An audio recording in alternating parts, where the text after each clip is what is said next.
Et puis, on se sent bien plus fier et satisfait quand on fait une performance à DDR qu'avec un jeu basique en utilisant la manette. C'est dans les studios de Konami Tokyo qu'est développée la série des DDR. 6 ans après la sortie du premier épisode, la série continue encore et ne semble pas prête à s'arrêter. Au début, les joueurs ont été très surpris quand DDR est sorti. Il fallait quand même un peu de courage pour commencer à jouer la toute première fois. Mais quand on voit les autres jouer, ça donne envie et très vite, on devient accro. DDR a apporté quelque chose de totalement nouveau. C'est le plaisir de se montrer aux autres. Les joueurs venaient dans les salles d'arcade pour exhiber leurs performances en public. On n'aurait jamais pu imaginer ça avant. Dans les jeux de combat, même si on peut être fier de sa technique, le but premier est de battre l'adversaire. Alors que dans DDR, le but est juste de faire la meilleure danse possible. Jouer pour la performance devant les autres, voilà ce que ce jeu a apporté. Il y a beaucoup de joueurs qui jouent pour le plaisir de montrer leurs pas de danse. Ceux-là s'entraînent souvent à la maison devant leur console avec le petit tapis vendu avec le jeu. Nous avons aussi beaucoup de joueurs qui ont acheté le jeu pour se mettre au régime. En designant les séquences de flèches, on avait prévu quelques patterns intéressants. À certains endroits, on les a placés volontairement de façon à ce qu'on puisse tourner sur soi-même par exemple. On essaye de faire des pas faciles et amusants à jouer. Mais il y a des joueurs qui sont allés bien plus loin que tout ce qu'on avait pu imaginer. On a vu des performances incroyables sur la borne de DDR. Ils nous ont vraiment surpris par leur imagination.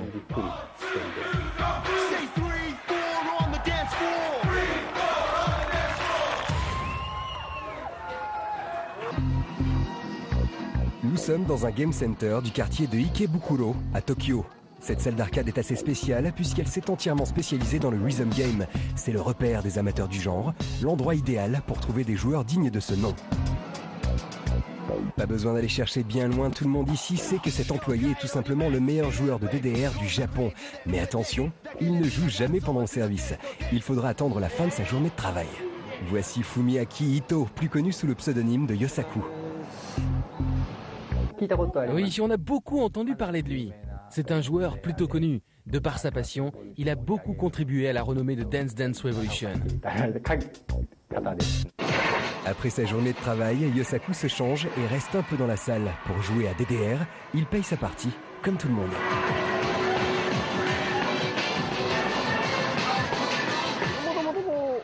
Déjà, à la base, j'aime bien faire du sport ou de l'exercice. Et le jour où j'ai découvert DDR en arcade, ça m'a attiré tout de suite.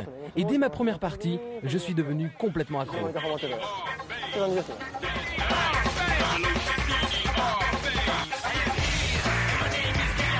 Pour s'échauffer, il choisit le morceau Superstar en mode Hidden. Comprenez par là que les flèches disparaissent avant d'atteindre le haut de l'écran.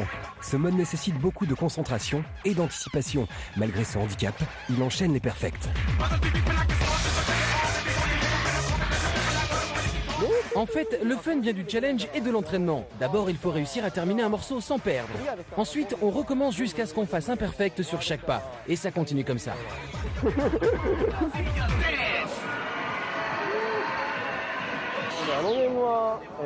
En fait, ce jeu se joue au 15e de seconde près. Si vous appuyez sur la flèche dans les 4 frames sur les 60 par seconde, vous obtenez un perfect, soit la meilleure note. Un vrai scoreur doit réussir le perfect sur chacun des pas, et il faut tenir environ 1 minute 30. Le contraire du scoreur, c'est le performeur. Lui, il va plutôt essayer de bouger le mieux possible avec la musique et de faire une belle chorégraphie. Moi, je suis un scoreur pur et dur.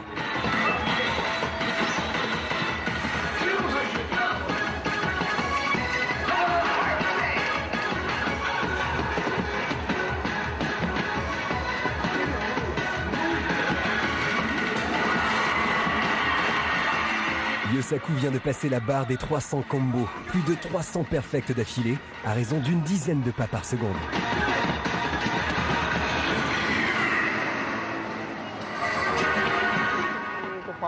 En fait, la musique est indissociable du jeu. À la base, c'est un jeu de danse quand même. Tout le monde a ses morceaux préférés dans le jeu. En revanche, même si les pas sont super bien pensés, personne ne voudra jouer sur une mauvaise musique. Enfin, moi en tout cas, je fonctionne comme ça. L'inverse est valable également. Une bonne musique avec des séquences de pas vraiment impossibles ou épuisantes ne m'intéresse pas. Il faut que les deux éléments soient réunis et équilibrés pour que ça marche.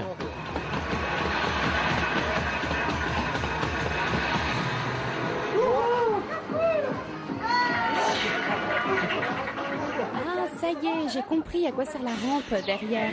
Sans ça, c'est impossible. Je joue aussi à Beatmania 2DX, Drummania, Guitar Freaks, Pop & Music. Je crois que je joue à tout en fait. Yosaku cite uniquement les jeux de la gamme Bimani de Konami. Il faut dire qu'ils sont arrivés les premiers en arcade et qu'ils ont une sacrée longueur d'avance. Tout d'abord, il y a eu Guitar Freaks, une simulation de guitare très fun. Ses points forts, une superbe bande-son et un accessoire à la hauteur du concept. Je ne pense pas que ça nous apprenne vraiment à jouer de la guitare, ce jeu. Par contre, ceux qui ont toujours rêvé de devenir un grand guitariste peuvent se lâcher.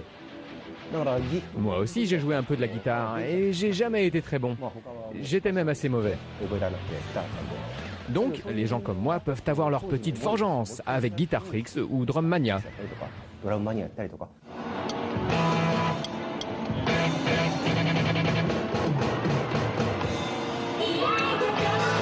Sorti un an après Guitar Freaks, Drummania est encore plus réussi. Les sensations sont très similaires à celles d'une vraie batterie et cerise sur le gâteau. Il est possible de relier cette borne avec celle de Guitar Freaks pour monter un petit groupe virtuel.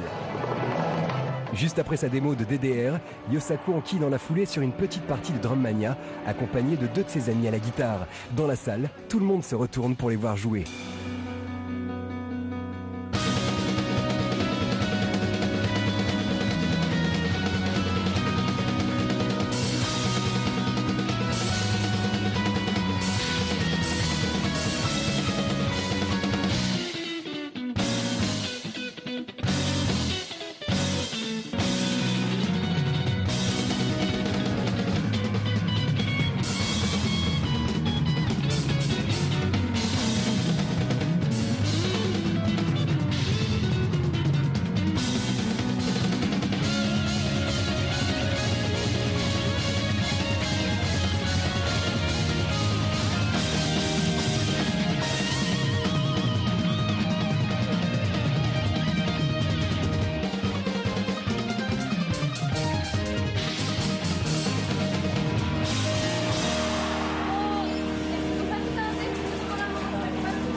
Oui, j'aime bien la série de jeux Konami.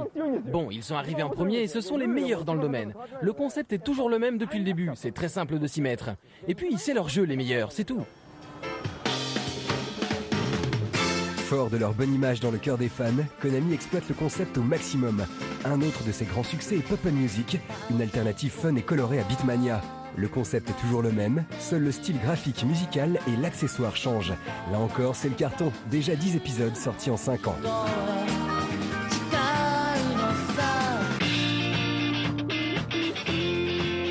Évidemment, ils sont nombreux à surfer sur la vague, et on a vu arriver de nombreux titres qui reprenaient le concept du rhythm game avec plus ou moins de bonheur. Bust a Move, sorti en 98, faisait partie des meilleurs. Dommage que sa suite, Dance Summit 2001, sortie 3 ans plus tard sur PS2, n'ait pas été aussi concluante. Parappa a eu droit à une suite un peu oubliée, Parappa 2 sur PS2, pendant que Konami enfonce la concurrence avec Parappa Paradise, un jeu surfant sur le succès d'une danse à la mode où on ne bouge que les bras. Avec Taiko no Tatsujin, Namco a remporté un grand succès populaire, plus accessible que